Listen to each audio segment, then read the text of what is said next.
Jadi teman-teman, konsep pemasaran ini ada dua cara ya. Yang pertama adalah konsep pemasaran konvensional, di mana si produsen atau si pabrik atau si perusahaan yang membuat produk untuk menjual barangnya sampai ke kita ya, ini membutuhkan jalur distribusi.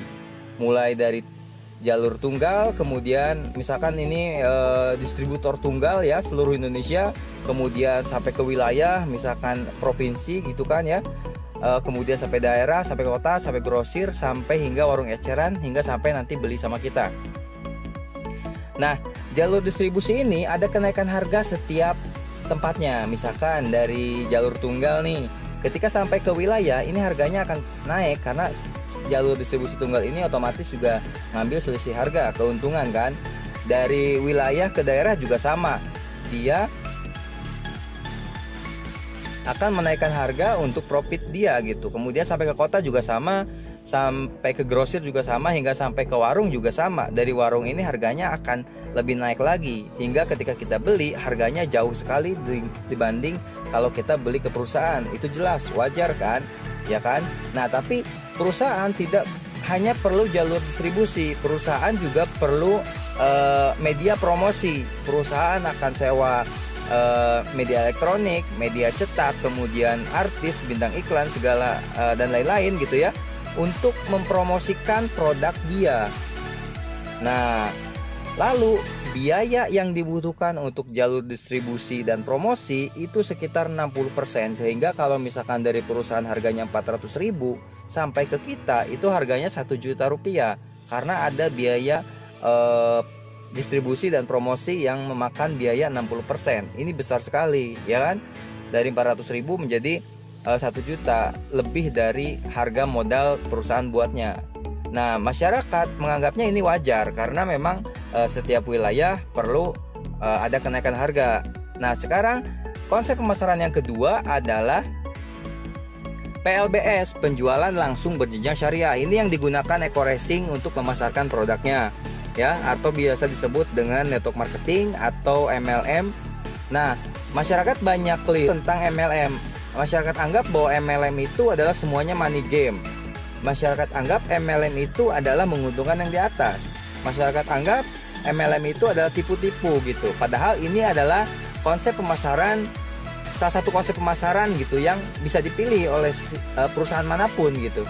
Dan perbedaannya di sini, ketika perusahaan itu menggunakan jalur distribusi direct sharing atau PLBS Eco-Racing ini, maka perusahaan tidak membutuhkan jalur distribusi, karena jalur distribusi ini dilakukan oleh kita sebagai mitra bisnisnya ya. Jadi semua distribusi kita yang lakukan, dari perusahaan langsung ke mitra. Jadi kalau misalkan ada yang beli produk, itu kita proses di sistem, nanti perusahaan langsung kirim ke pembeli gitu. Dan di cara pemasaran PLBS ini juga perusahaan ini tidak membutuhkan biaya promosi, karena promosinya dilakukan oleh kita juga sebagai mitra bisnis gitu. Jadi kita makanya di Eco-Racing ini sering ada seminar, banyak edukasi tentang bisnis Eco-Racing di seminar-seminar gitu. Nah, itu adalah tujuan dari acara itu adalah promosi sebenarnya ya kan, promosi kepada orang-orang yang belum tahu Eco-Racing. Nah, biaya distribusi dan promosi yang tadi 60%, jika perusahaan itu menggunakan pemasaran PLBS alias penjualan langsung berjenjang syariah yang sekarang digunakan oleh Eco-Racing, maka 60% ini dibagikan kepada kita semua sebagai mitra bisnis Eco-Racing. Nah, disinilah hebatnya bahwa dengan perusahaan menggunakan cara ini, maka banyak sekali orang yang kecipratan ekonominya gitu ya. Jadi kalau misalkan perusahaan menggunakan konvensional, maka yang kecipratan secara ekonomi hanya orang-orang yang punya media, orang-orang yang dia misalkan artis gitu ya. Tapi masyarakat umum tidak bisa merasakannya. Tapi dengan cara seperti ini, maka semua lapisan masyarakat itu bisa mendapatkan manfaat dari jalur distribusi atau melakukan promosi produk yang perusahaan bikin. Nah, inilah hebatnya perusahaan yang menggunakan konsep pemasaran direct selling. Jadi semua orang bisa berkesempatan yang sama untuk mendapatkan hasil yang luar biasa di sini.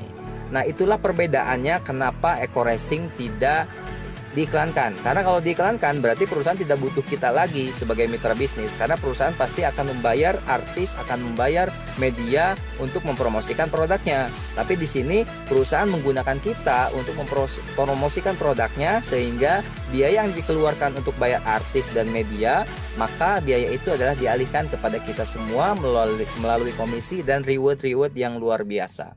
Begitu ya teman-teman, semoga mencerahkan. Dan jangan lupa buat yang belum bergabung di Eko Racing, silakan hubungi kontak yang ada di deskripsi.